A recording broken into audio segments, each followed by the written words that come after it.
Hello बच्चों, कैसे हैं आप सब लोग। आई होप आप सब बढ़िया होंगे। तो बच्चों, आज हमारा है chapter number 4 accounting equations. Finally जिस चीज़ के लिए हम अकाउंट्स पढ़ के चलते हैं, मतलब कि प्रैक्टिकलिटी, प्रैक्टिकल क्वेश्चन सर हम कब सॉल्व करेंगे, सबके मन में डाउट था।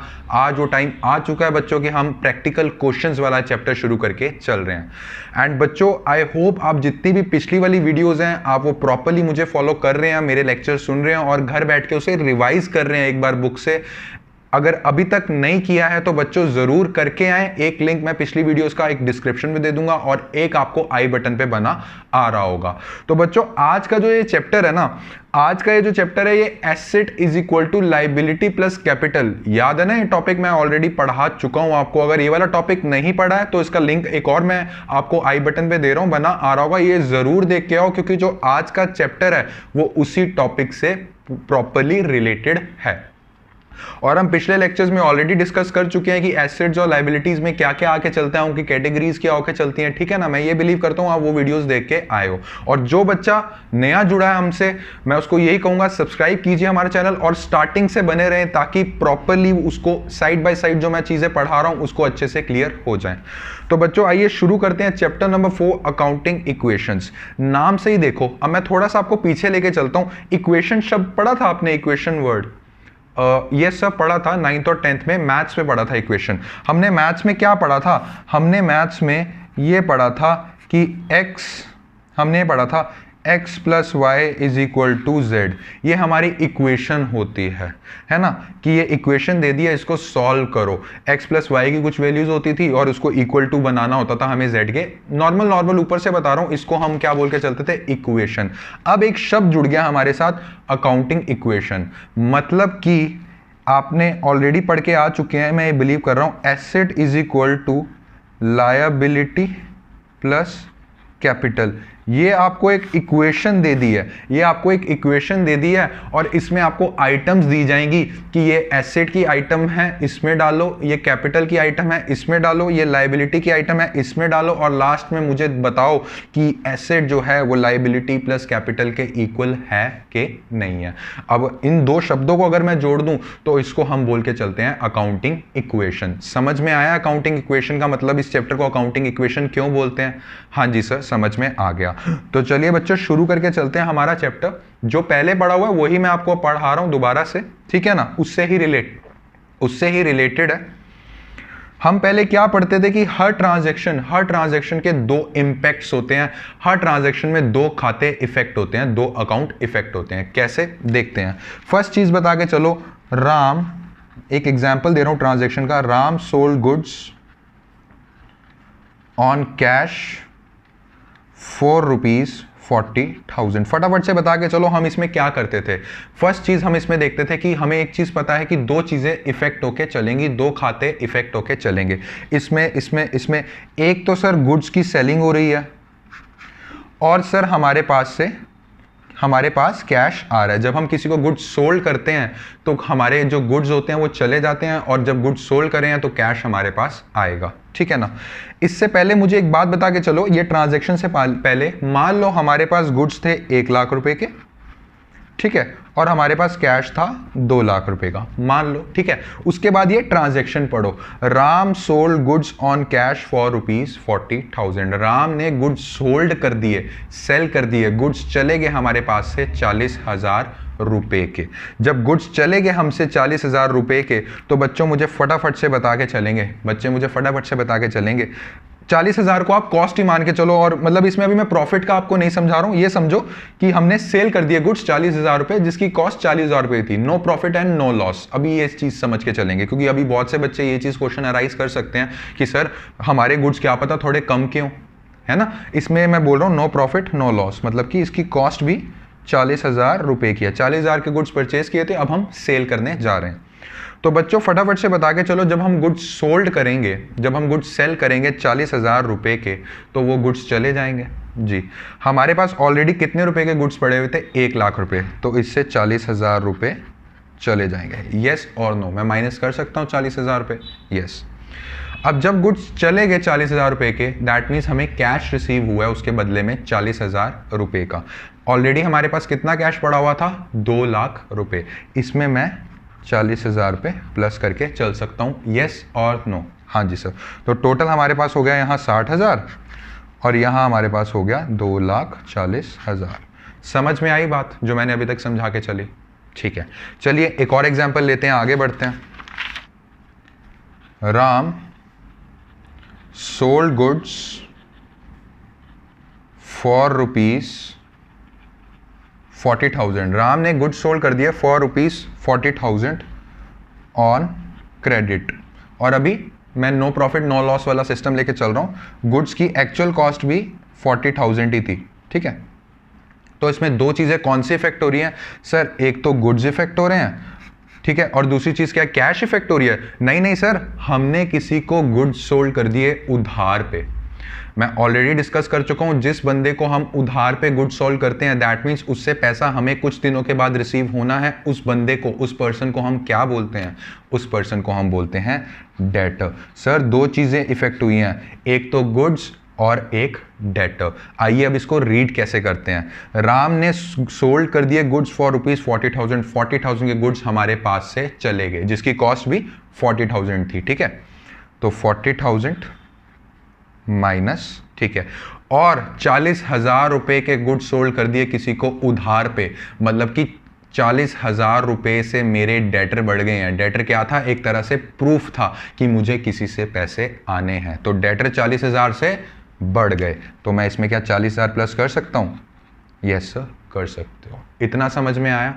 एक चीज इसमें और मैं आपको बताना चाहूंगा, जब आप गुड्स और डेटर लिखते हैं ना, मतलब कि हर ट्रांजैक्शन दो चीजों को इफेक्ट करके चलती है, तो साथ में ये भी लिख दिया करो कि गुड्स और डेटर क्या है। बच्चों गुड्स क्या होके चलते हैं? सर गुड्स करंट एसेट होते हैं, क्योंकि ये एक साल के अंदर अंदर हमारा जो हक है ये एक साल के अंदर अंदर चला जाता है हमसे। करंट एसेट्स हैं, बहुत अच्छी बात है। मैं इस समय कैटेगरी की बात नहीं कर रहा हूं, मैं सिर्फ इस समय 3 शब्दों की बात कर रहा हूं। वो शब्द कौन से? एसेट है, लायबिलिटी है कि कैपिटल है। कैटेगरी इस चैप्टर में आपने दिमाग में नहीं रखनी, आप बस मतलब दिमाग में रखो, मतलब नॉर्मल मैं आपसे बात करके चल रहा हूं कि एसेट है, लायबिलिटी है कि वो है कैपिटल है। सर गुड्स हमारे एसेट होके चलते हैं, ओके, एंड सर डेटर भी हमारे एसेट होके चलते हैं। इतना समझ में आया? बिल्कुल। पीछे वाले भी क्या था? सर गुड्स हमारे एसेट होके चलते हैं और सर कैश भी हमारा एसेट होके चलता है। कैश हमारा एसेट क्यों होके चलता है बच्चों? क्योंकि जो कैश है वो कभी कभार आता है, कभी जाता है, चलता रहता है, आता है जाता है, आता है जाता है, ठीक है ना, रेगुलर बेसिस पे, इसलिए वो हमारा करंट एसेट होता है और इसलिए हमारा वो एसेट है।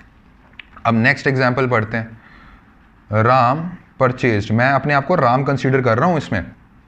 Ram purchased goods for ₹50,000 on cash. Ram ने गुड्स परचेज करे कैश पे, कितने के? 50,000 के। सर दो चीजें इफेक्ट हुई हैं, गुड्स और कैश। सर गुड्स हमारा एसेट है, वेरी गुड, लिख लिया करो, कोई प्रॉब्लम वाली बात नहीं, और सर कैश भी हमारा एसेट है। राम ने परचेज करे हैं गुड्स फॉर ₹50,000 ऑन कैश। जब हम गुड्स परचेज करते हैं तो गुड्स हमारे पास आ जाते हैं, तो क्या मैं 50,000 से गुड्स अपने बढ़ा दूं? हाँ जी बढ़ा दो, प्लस 50,000। जब हम गुड्स परचेज करते हैं कैश पे तो कैश हमें देना होता है, तो मेरा कैश 50,000 से कम हो जाएगा, माइनस 50,000। समझ में आया? ठीक है, आइए एक और एग्जाम्पल लेके चलते हैं। ये सारे एग्जाम्पल मैं इसलिए करवा रहा हूं क्योंकि इसके बाद अब सीधा प्रैक्टिकल क्वेश्चन करेंगे हम। ये सारे प्रैक्टिकल क्वेश्चन से रिलेटेड ही पोर्शन करवा रहा हूं मैं। Next, Ram purchased goods for ₹50,000 on credit. Ram ने परचेज करे गुड्स, राम ने गुड्स परचेज करे हैं ऑन क्रेडिट, मतलब उधार पे। सर एक तो सर गुड्स हुआ है इफेक्ट, और दूसरी चीज क्या हुई है? कैश हुई है? नहीं, दूसरी चीज कैश नहीं हुई है। दूसरी चीज क्या हुई है? किसी से मैंने उधार पे गुड्स लिए हैं, उसको मेरे को पैसा वापस करना है, और जिसको मैं पैसा वापस करता हूं उसको क्या बुलाते हैं? पिछले लेक्चर में बहुत अच्छी तरह सॉल्व करवाया था मैंने, नहीं देखा देख के आओ पिछले लेक्चर में, मिस मत करना उसको। तो जिसको मेरे को पैसे देने हैं उसको मैं बुलाता हूं क्रेडिटर। तो इसमें क्या इफेक्ट हो रहा है? क्रेडिटर। गुड्स क्या है हमारे लिए? सर गुड्स हमारे लिए एसेट्स हैं। क्रेडिटर क्या है हमारे लिए? क्रेडिटर, जिसको मैंने पैसे देने हैं। करंट लायबिलिटी, करंट लायबिलिटी तो है, उसके मतलब मेन क्या कहते हैं इसको? Liability. Okay, liability. Goods purchase करे हैं, 50,000 के गुड्स हमारे पास आ गए हैं, क्या करूँगा प्लस 50,000। क्रेडिटर लायबिलिटी अब हमें बढ़ गई है, हमने 50,000 की पेमेंट करनी है तो लायबिलिटी हमारे क्रेडिटर्स बढ़ गए हैं, मतलब कि प्लस 50,000। इतनी बात समझ में आई? येस और नो में जवाब दो। यस सर, इतनी बात समझ में आ गया। नहीं समझ में आई है पोस्ट करके दोबारा देख लो, समझ लो, मैंने इतनी इजी लैंग्वेज में सब कुछ आपको समझा दिया। ठीक है, ठीक है। अब कई बच्चों के मन में एक सवाल होगा कि सर कभी कभार ऐसी पॉसिबिलिटी भी तो आ सकती है कि सर जिसमें हम प्रॉफिट कमा लें, हैं कैसे? एग्जाम्पल देता हूं। Ram sold goods for ₹40,000 for cash, जिसकी कॉस्ट थी 30,000। पीछे वाले एग्जाम्पल में तो हमने कॉस्ट और जो कॉस्ट ली थी वो 40,000 ली थी, नो प्रॉफिट नो लॉस, कि हमें ना प्रॉफिट हुआ ना लॉस हुआ, 40,000 को हमने 40,000 पे ही बेच दिया, इसलिए हमने ये चीज़ करा, उसमें तो प्रॉफिट का कोई कॉन्सेप्ट अराइज ही नहीं हुआ। बट अब इसमें चीज़ अराइज हो गई है, इसमें ज़्यादा टेंशन नहीं लेनी है, जो मैंने सिखाया है वैसी करो। पहले दो चीज़ें फाइंड करो जो दो चीज़ें खाते इफेक्ट होंगे। Ram sold goods for ₹40,000 for cash. Sir एक तो हमारा गुड्स और एक हमारा कैश, ओके ठीक है, बहुत अच्छी बात है। कितने के गुड्स हमारे पास से चले गए हैं? अब बहुत से बच्चे बोलेंगे सर 40,000 के गुड्स नहीं गए हैं। गुड्स की एक्चुअल कीमत कितनी थी? जितने हमारे गुड्स चले गए हैं उसकी एक्चुअल में कीमत कितनी थी? उसकी एक्चुअल में कीमत हमारे पास थी 30,000। सो 30,000 रुपये के गुड्स हमारे पास से टाटा बाय बाय चले गए हैं। एक्चुअल में हमारे पास पैसा कितना आया है? बहुत से बच्चे बोल सकते हैं, वैसे तो नहीं बोलेंगे, बहुत से बच्चे बोल सकते हैं 30,000। एक्चुअल में हमारे पास 30,000 नहीं आया, एक्चुअल में हमारे पास 40,000 रुपये आया। राम सोल्ड गुड्स फॉर ₹40,000 जिसकी कीमत थी 30,000। 30,000 के गुड्स की असली कीमत हमारे पास से चलेगी और 40,000 रुपये हमारे पास आ गए, प्लस 40,000। अब मुझे फटाफट से एक बात बता के चलेंगे, ट्रांजैक्शन और इवेंट पढ़ा रखा है मैंने? हाँ सर पढ़ा रखा है। क्या ट्रांजैक्शन का मतलब क्या होता है?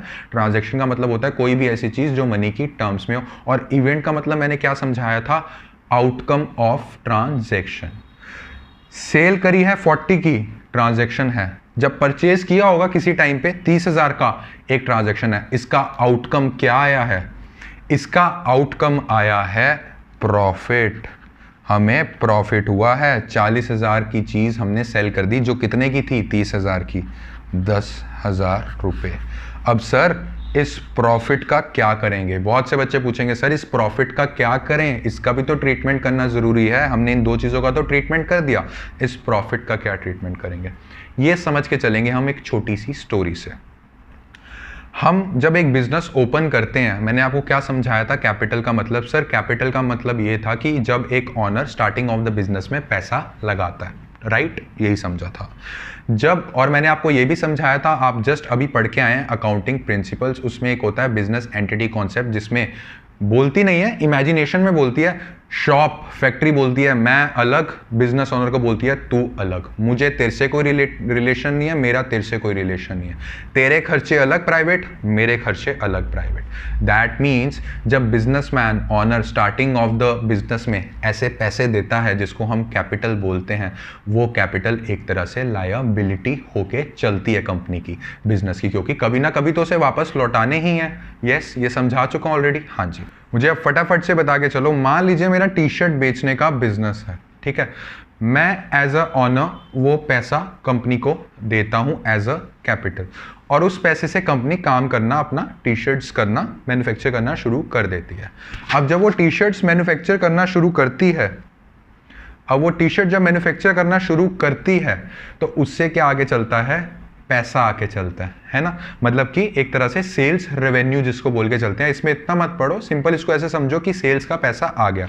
मान लो ये सारा सेल्स का पैसा आ गया मेरे पास, ठीक है, ये मेरा सेल्स का पैसा है, ठीक है, तो क्या अब इससे मैं क्या करूँगा? जितने भी पर्सन मेरे लिए काम कर रहे थे, मेरे एम्प्लॉयज़, उसको सैलरी दूंगा।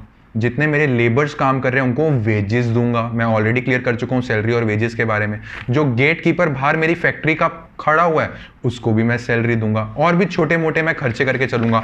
मतलब कि ये थोड़ा सा मैंने किसी को सैलरी दे दी, लो आपकी सैलरी, ये थोड़ा सा मैंने किसी को वेजेस दे दिए, और जो गेट कीपर बाहर खड़े हैं ये मैंने उसको दे दिए। मेरे पास बचा क्या बच्चों?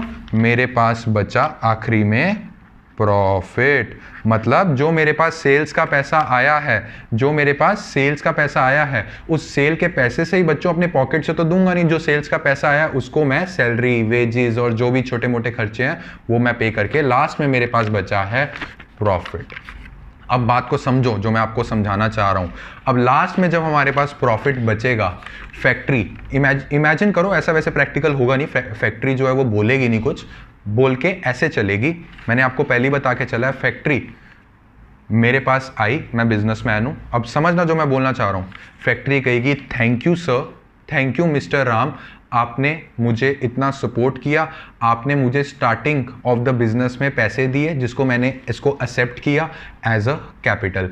सर उसकी वजह से मुझे इतने का प्रॉफिट हुआ है, एंड सर ये प्रॉफिट पे आपका हक है, ये लीजिए आप प्रॉफिट। ये जो प्रॉफिट आया है फैक्ट्री कहेगी बिजनेसमैन को ये लीजिए आपका प्रॉफिट। क्योंकि कोई भी चीज, कोई भी बंदा, कोई भी पर्सन तभी पैसे लगाता है बच्चों जब उसको प्रॉफिट होगा उस पर।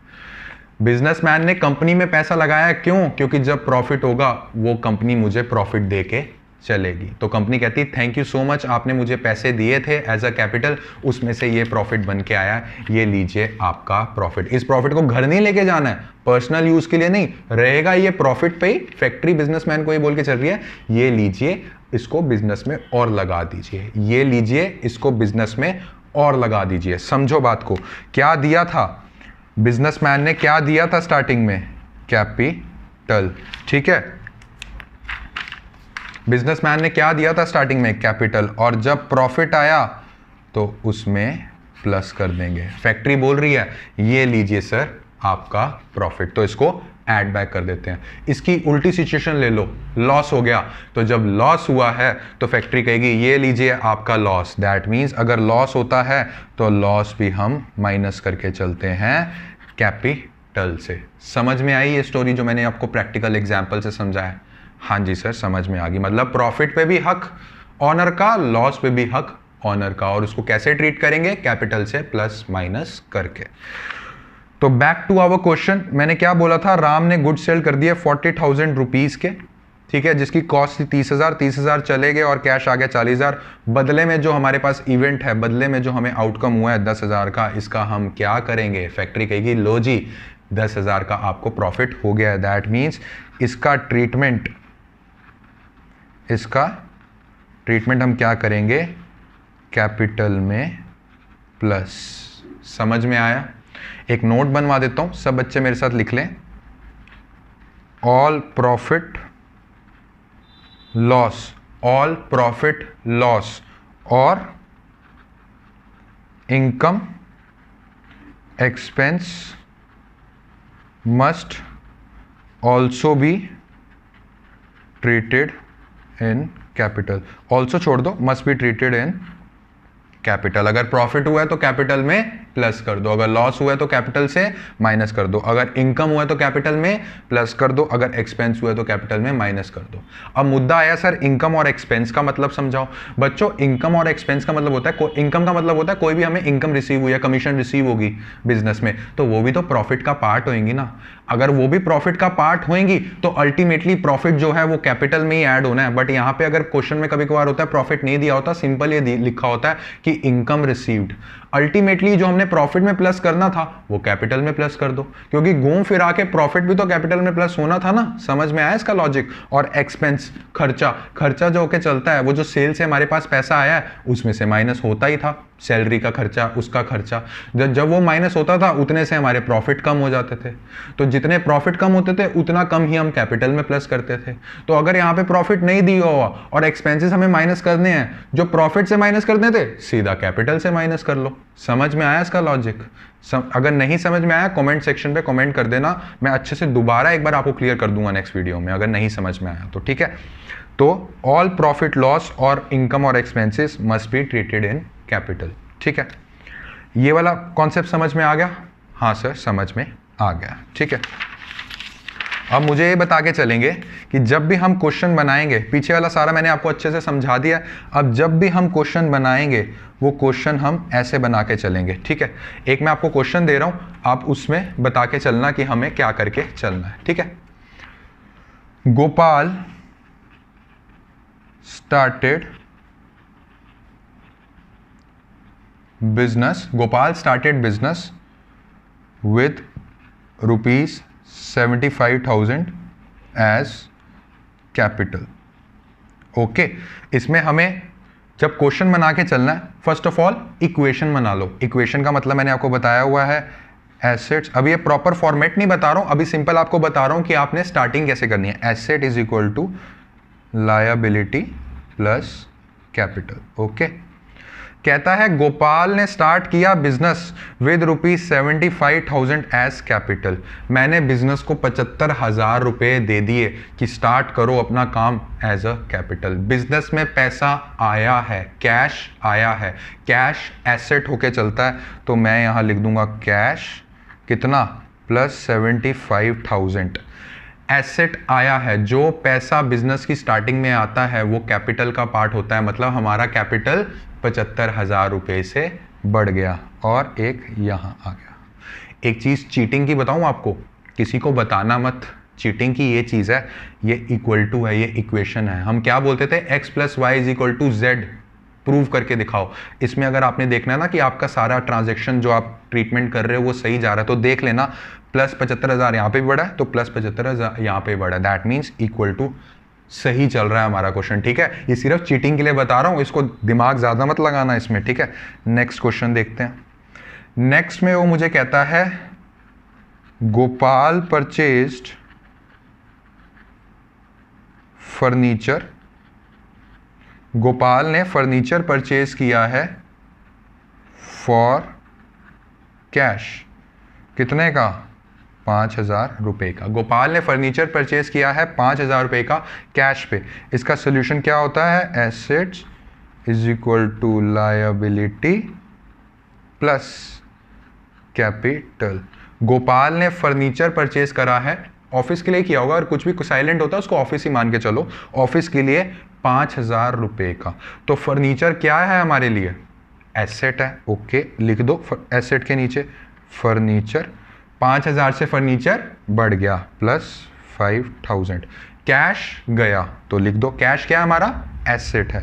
Cash minus 5,000 plus 5,000 minus 5,000 is equal to 0 is equal to, ये तो 0 था ही, हमारा क्वेश्चन बिल्कुल ठीक हो गया, ठीक है। अब एक और एग्जाम्पल, बस एक दो और, उसके बाद फिर हम क्वेश्चन डिस्कस करेंगे नेक्स्ट वीडियो में, ठीक है। गुड्स जिसकी कॉस्ट थी, गुड्स जिसकी कॉस्ट थी 12,000 रुपया, वो सेल कर दिए ऑन क्रेडिट, कितने के, 15,000 का। ओ सर, इसमें क्रेडिट भी आ गया, सेल भी आ गया, कॉस्ट भी आ गया, सर ये कैसे करें। टेंशन नहीं लेनी, सबसे पहले जो मैंने बताया वो करो। Assets is equal to liability plus capital, ये तो आता ही है, ये तो सिखाया ही हुआ है, सिंपल। अभी देखो दो चीजें क्या इफेक्ट हो रही हैं। गुड्स हमने सेल कर दिए क्रेडिट पे, जिसकी कॉस्ट थी 12,000 पे, और सेल कितने पे करे, 15,000 के। एक चीज तो हमें क्लियर हो गई है, कौन सी सर, 3,000 का प्रॉफिट हुआ है। और प्रॉफिट फैक्ट्री क्या करती थी बिजनेसमैन को, ये लीजिए आपका इस पे हक है, दैट मीन्स अपने कैपिटल में ऐड कर लो। एक चीज तो पक्की है कि हमने 3,000 पे तो ऐड करने ही करने हैं एज अ प्रॉफिट। और चीज देखो, हमारे पास कॉस्ट थी गुड्स की 12,000 रुपए की, जो गुड्स चले गए हैं हमसे, वो भी कर दो। सो गुड्स में लिख दो कितना, 12,000 रुपया माइनस का। एक चीज इसमें और करनी है, एक चीज इसमें ये करनी है, हमने गुड्स को सेल कर दिया है उधार पे, कितने के, 15,000 के। मतलब कि जो सामने वाला बंदा है उनसे हमने गुड्स रिसीव करने हैं, डेटर से हमने गुड्स रिसीव करने हैं।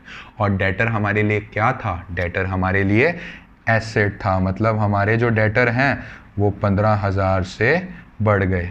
बच्चों अगर आप मैथ्स जानते हो तो आप देख पा रहे हैं, -12,000 प्लस 15,000 बचा कितना, 3000 और यहाँ कितना बचा 3000, बीच में इक्वल टू का साइन है। ये तो मैंने इसलिए बताया चीटिंग करने के लिए कि आपको समझ में आ जाए कि हाँ मेरा क्वेश्चन ठीक जा रहा है। ठीक है, अब इसी में अगर मैं आपको एक और चीज दे दूं लास्ट, बस रेंट पे कर दिया, रेंट पेड फॉर ₹1000। ठीक है, तो टेंशन नहीं लेनी, बना लो assets is equal to liability plus capital. कहता है रेंट पे कर दिया 1000 रुपए का, दैट मीन्स बिजनेस से कैश चला गया, कैश हमारा होता है एसेट, 1000 रुपए का माइनस कर दिया, और रेंट खर्चा है, खर्चा जो सेल की इनकम आने वाली है उसमें से माइनस होगा, दैट मीन्स प्रॉफिट में से माइनस होगा। बट यहाँ प्रॉफिट गिवन है नहीं, तो प्रॉफिट से माइनस करने से बजाय हम क्या करेंगे, सीधा कैपिटल से माइनस कर देंगे। रेंट का खर्चा -1000 -1000। अब मुझे बता के चलिए अकाउंटिंग इक्वेशन का ओवरव्यू, मैंने अभी क्वेश्चन नहीं करवाया, ये बात मैं मान रहा हूं, ओवरव्यू क्लियर हुआ कि ओवरव्यू क्या है, कैसे समझा रहे हैं सर। अच्छा, अब हमें थोड़ा थोड़ा समझ में आना शुरू हुआ है। एक्साइटेड हो ना क्वेश्चन करने के लिए, वो हम करके चलेंगे नेक्स्ट वीडियो में। क्वेश्चन तो इससे भी ज्यादा आसान लगेंगे आपको, उसमें कुछ भी नहीं है, ट्रांजैक्शन दिया है सीधा उसको लिखो, ट्रांजैक्शन दिया सीधा उसको लिखो, लास्ट में निकाल दो, asset is equal to liability plus capital. तो बच्चों आज का वीडियो अगर आपको पसंद आया, इसको जरूर लाइक करें, शेयर करें एंड सब्सक्राइब करें। अगर आज के वीडियो में कोई भी डाउट है ना, या फिर पिछली वीडियोस में भी कोई डाउट है, कमेंट कर दिया करो, you will get a fast reply on it. ठीक है, तो बच्चों मिलते हैं, क्वेश्चंस करेंगे अगली वीडियो में, तो मिलते हैं अगली वीडियो में, तब तक के लिए आप इसको रिवाइज करें। चलिए, ओके, थैंक यू।